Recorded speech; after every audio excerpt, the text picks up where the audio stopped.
Guys, magandang hapon sa inyong lahat. Ayan. Welcome back to my channel, Boy Bulanso. Ayan, sa bago pa lang sa aking channel, please subscribe my channel and hit the notification bell para ma-update kayo sa bagong upload natin ng mga video mga idol. Ayan for today's video mga idol, may nabili tayo kanina na gamit sa ating sakahan sa pagtatanim. Yan ang una-una, itong sanggot. Yan. Nabili natin to kanina para to sa pas mga dahon ng saging. Yan. Itong sanggot. Yan, ito yung sa kuban. Pwede ito butasan sa dito para butasan to dito para dito sa may hawak natin. Tsaka ito lagaraw dito sa amin. Ito yung tinatawag na lagaraw. So nabilin natin to kanina dito doon sa sa carbon. May tabo doon. Yan, medyo mataas siya. At matulis ang kanyang matalim. Ganyan dito. So mas mabuti siya sa mga damo. Subukan natin to mamaya. At ito pangatlo, yan, nakabili na rin tayo ng bara. So ito bara. Mabigat siya. Yung sukat niya palang 1 metro at kalahati. Or ilang to. Parang ayan ito kataas. Ayan. At ito yung lagaraw. Subukan natin. So sabi doon sa pagbili ko, gawa daw ito sa muli ng sasakyan. Yan. At saka may na rin, medyo hindi mabuti yung pagkalagay ng ng anong tawag dito, stopper. So dudok lang, pupukoy natin ng konti. Kailang hanap tayo ng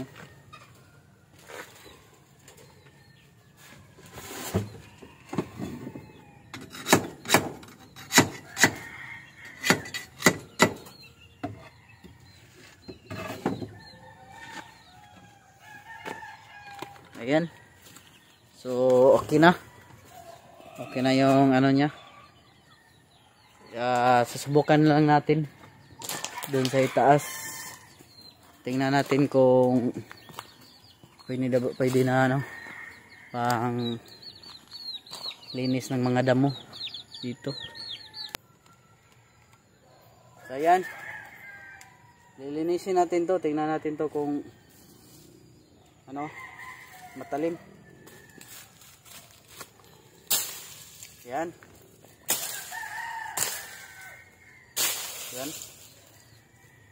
Parang siya. May dala na siyang panungkit. Yan Madali nang malinis yung mga mga damo.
Dito na naman tayo. No? Dito pang ano, pang sungkit ng mga damo.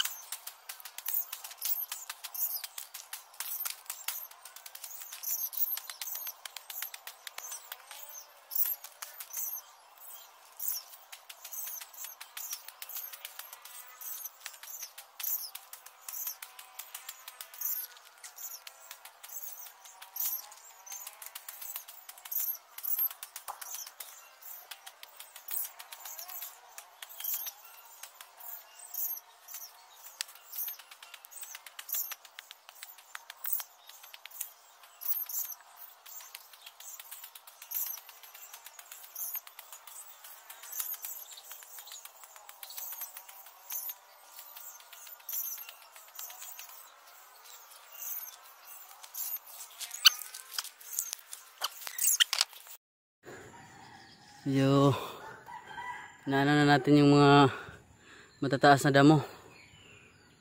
Yan, hindi na siya nagkakatakot ano, apakan. Yan o, wala nang matataas na damo. Yan, pwede na yan ano, ano yan, lanta. Pag nag-brown na yung mga dahon, pwede na yan sunugin or ano, gawing abono. Ayan na mga idol, no? Natapos na natin. Doon lang muna. Pagkatapos, doon din sa kabila. Ano lang, dandahanin lang natin mga idol. Mas ano talaga, mas maganda talaga pag may mga gamit tayo kasi nagkakasave tayo sa oras sa pag ano, naglinis. Pag ano na, naging yung mga ano lang, yung mga maliliit na lang yung natira, ano lang yung guna, yung bulo yung gagamitin natin. Pwede na yung ano, para magiging ganito siya kalinis at pwede nang pagtaniman. Yan o. At yan lang muna mga idol. Maraming salamat sa panonood.